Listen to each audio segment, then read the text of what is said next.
Welcome to Chandru maths. So நம்ம கோர்ஸில் join பண்ணியிருக்கிறவங்க notes எடுக்கணுமா, அதாவது நோட்டு போட்டு ஒன்று எழுதிக்கிட்டே இருக்கணுமா அப்படிங்கிற மாதிரி ரிப்பீட்டடாக நிறைய பேர் கேட்டுகிட்டு இருக்கீங்க. ஓகே, ஸோ எல்லாத்தையுமே எழுதணும் அப்படிங்கிற மாதிரி அவசியம் இல்லை.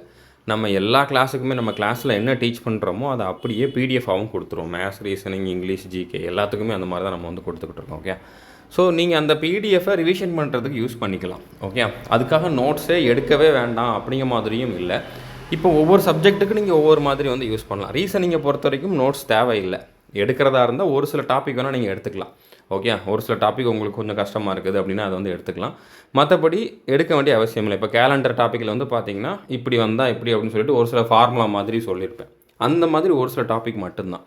ரீசனிங்லாம் நீங்கள் பார்த்த உடனே உங்களுக்கு அண்டர்ஸ்டாண்ட் ஆகிரும். அடுத்த அதே டாப்பிக்லேருந்து கொஷின் கொடுத்தா நீங்கள் அட்டன் பண்ண ஆரம்பிச்சிருவீங்க. ஓகே, அதுக்கப்புறம் மேத்ஸுக்கு ஒரு டைப்புக்கு ஒரு கொஷின் 2 கொஷின் அப்படிங்கிற மாதிரி வேணால் எழுதி வச்சுக்கோங்க. அதாவது இப்போ பர்சன்டேஜ்னு இருக்குதுன்னு வச்சுக்கோங்களேன். அதில் ஒரு 8 டைப் இருக்குது அப்படின்னா அந்த 8 டைப்புக்குமே பார்த்தீங்கன்னா டைப் 1 அப்படின்னு போட்டுட்டு அதில் ஒரு கொஷின் எக்ஸாம்பிளுக்கு எழுதி வச்சுக்கோங்க. ரிவிஷன் பண்ணுறதுக்கு அதை நீங்கள் யூஸ் பண்ணிக்கலாம். நடுவில் ஒரு சில டஃப்பான கொஷின்ஸ் வருது, நீங்கள் வேறு ஏதாச்சும் டெஸ்ட் புக் ஆப்லையோ வேறு ஏதாச்சும் டெஸ்ட்டு அட்டன் பண்ணுறீங்க, வெளியில் இருக்கக்கூடிய கொஷின் நம்ம கோர்ஸில் தவிர்த்து வேறு ஒரு கொஷின் அட்டன் பண்ணுறீங்க, அது கொஞ்சம் வித்தியாசமாக இருக்குது அப்படின்னா அது உங்களுக்கு பின்னால் ரெஃபரன்ஸ்க்காக எழுதி வச்சுக்கலாம். ஓகே, அதில் டைம் உங்களுக்கு சேவ் ஆகும். ஏன்னா மேத்ஸுக்கு நீங்கள் நான் 1 மணி நேரம் வீடியோ போட்டிருக்கேன், மொத்தத்தையும் நீங்கள் எழுதுறீங்க அப்படின்னா அந்த வீடியோ எழுதி பார்த்து முடிக்கிறதுக்கு உங்களுக்கு 2.5 மணி நேரத்துலேருந்து 3 மணி நேரம் ஆகும்.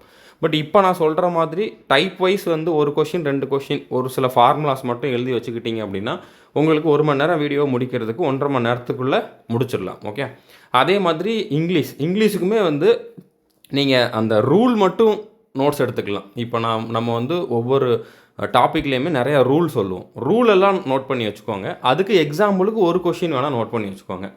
மொத்தமாக நம்ம கொஷின்ஸ் நிறையா கொடுத்துருப்போம். எல்லா கொஷினும் எழுதிக்கிட்டு இருக்க வேண்டிய அவசியம் இல்லை. ரூல் நோட் பண்ணி வச்சுக்கிறது நல்லது. ஓகே, அதுக்கப்புறம் பார்த்தீங்கன்னா ஜிகேக்கு நீங்கள் இம்பார்ட்டண்டான இயர்ஸ், ஓகே, இம்பார்ட்டண்டான பர்சன்ஸ் அந்த மாதிரி ஒரு சிலதை மட்டும் நோட்ஸ் எடுத்துக்கிட்டாலே போதுமே தவிர எல்லாத்தையும் எழுதிக்கிட்டு இருந்தீங்க அப்படின்னா கண்டிப்பாக டைம் பத்தாது. ஓகே, ஸோ கம்மியான டைமில் நீங்கள் சிலபஸை முடிக்கணும் அப்படிங்கிறனால தான் நம்ம பிடிஎஃப்பும் கொடுத்துருக்கோம். ஸோ அது போக தேவையான இடத்துக்கு மட்டும் நீங்கள் நோட்ஸ் எடுத்துக்கோங்க. எல்லாத்தையும் எழுதணும் அப்படிங்கிற மாதிரி அவசியம் இல்லை.